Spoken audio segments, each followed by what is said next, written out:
लांगुरिया सुना दे रहे, क्या बात है। अगर धुन बजाई तो वही सुनो।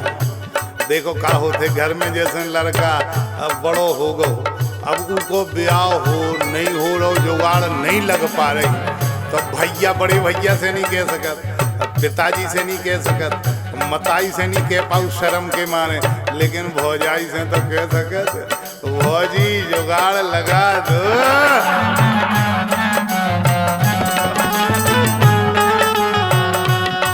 और अगर भौजाई से नहीं कह रहे तो घोड़े उठाए ऐसे ही चले जाओ जैसे आए हो।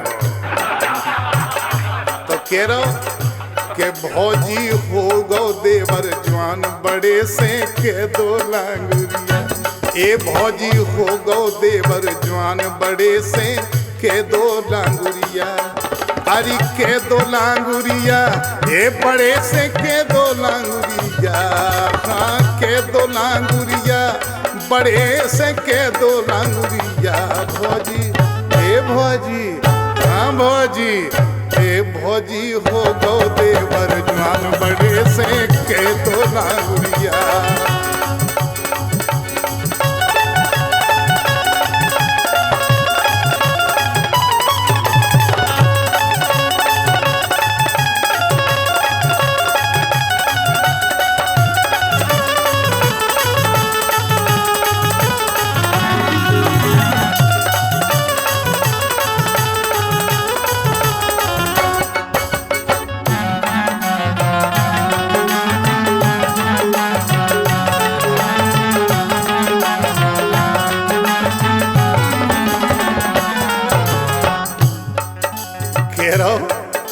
के संग सखन के हो गए देखो भौजी दो दो ब्याह, एक एक नहीं दो दो करवा ले, एक ओरिजिनल हाँ और दूसरा डुप्लीकेट, मतलब एक परमानेंट और एक टेम्परेरी। ओ हमारे एक ना टेम्परेरी व्यवस्था बन रही ना परमानेंट कह रहा हूं कि संग सखन के हो गए देखो भौजी ब्याह, मोरी किस्मत ऐसी फूटी अब मिली ना था, मोरी किस्मत ऐसी फूटी अब मिली ना था, ये भौजी ओ भौजी मोरी भौजी भौजी भौजी बड़े से कह दो लांगुरिया के भौजी हो गो देवर जवान बड़े से कह दे लांगुरिया।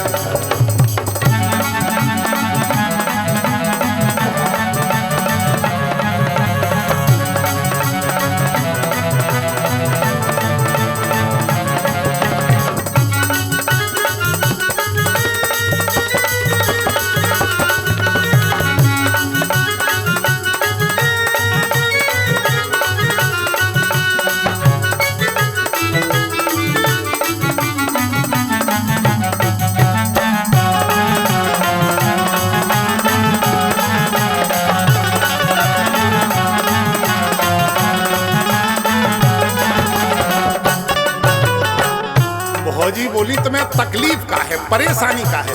अरे बोले परेशानी, गांव के लड़का कहते हैं भौजी कब हुए तोरी सगाई, गांव के लड़का कहते हैं भौजी कब हुए तोरी सगाई, और लगत तोरी जो हम नहीं कह रहे भौजी, जो लड़का का गांव के लड़का कहते हैं भौजी कब हुए तोरी सगाई, के लगत तोरी किस्मत में ब्रह्मा लिख ना पाए लुगाई, मर गए रामदी सबरे गांव के लड़का गात के ब्रह्मा जी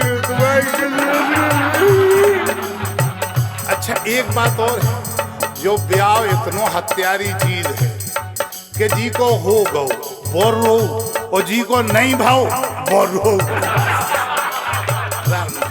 देखो अच्छे अच्छे धुरंधर मैंने देखे बड़े बड़े पैसा वाले, अच्छा लुगाई इतनो बड़ो हथियार है संसार में, राम जी बड़े बड़े देखे मैंने ना है सकता तुम्हारे ऊपर क्या ये करो वो करो ये कर दूंगा वो और लुगाई के सामने पहुंचे, उन्हें कहा चुप, बोले हाँ टैक्सी। आदमी पिल्लिया बन गया, देखो तो दशा। तो तू कह रहो कि लगत तोरी किस्मत में ब्रह्मा लिखना पाए लुगाई भौजी, हे भौजी ओ भौजी हो गौ देवर जवान बड़े से कह दो लांगुरिया, भौजी हो गौ देवर जवान बड़े से कह दो लांगुरिया।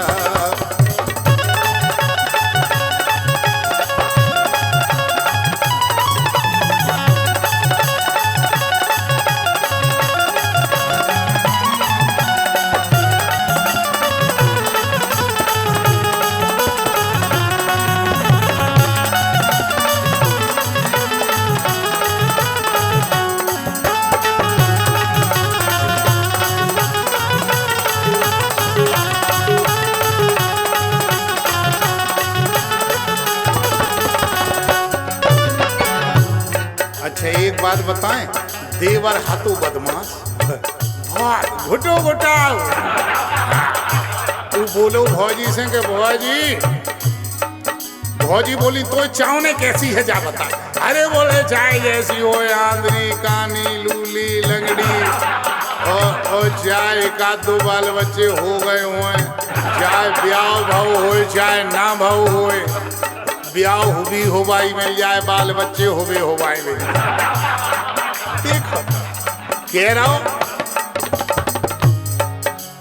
कि गोरी कारी भौजी अब तो जैसी हो मिल जाए, गोरी कारी भौजी अब तो जैसी हो मिल जाए। अब बोलो भौजी एक बात बताएं, तुम्हारी छोटी बहन है कुंवारी स्यात बात बन जाए।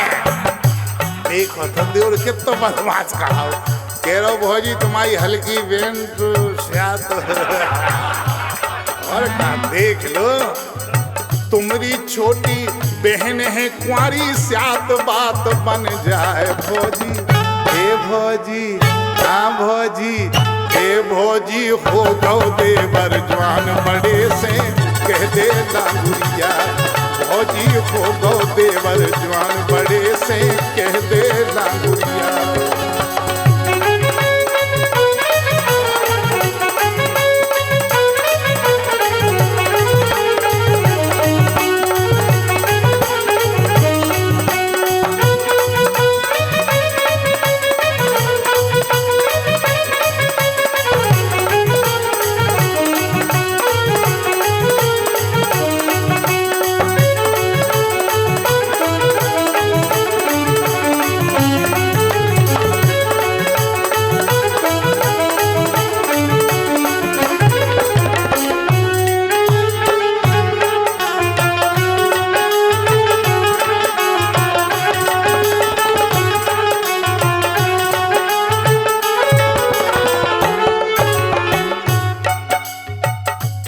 देखो भौजी की उम्र तो हुई है लगभग 40 वर्ष की, लेकिन देवर की उम्र हती ज्यादा से ज्यादा 19 साल की।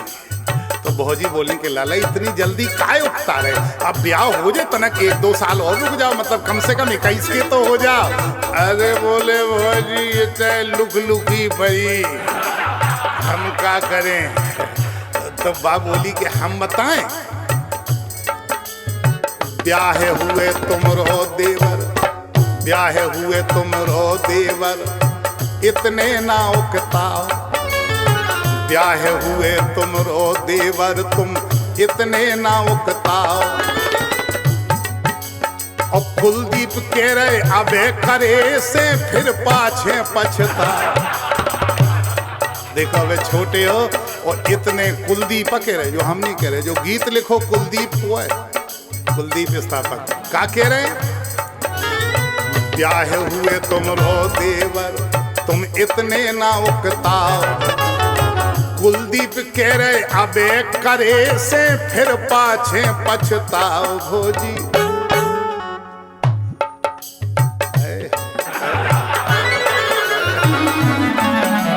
ये जो है, हमने जब बीच में वैसे एक संदेश भेज दो सरकार को, अगर समझ में आ जाए तो।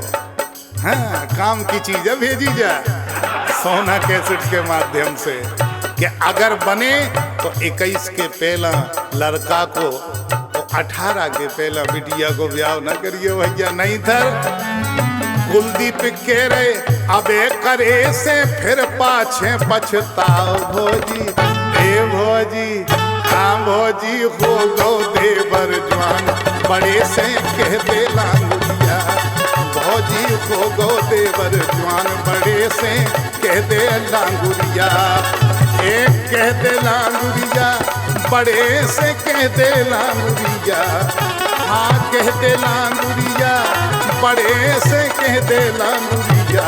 भोजी, ए भोजी, ओ भोजी, हाँ भोजी हो गो देवर जवान बड़े से कह दे लांगुरिया। भोजी हो गो देवर जवान बड़े से कह दे लांगुरिया।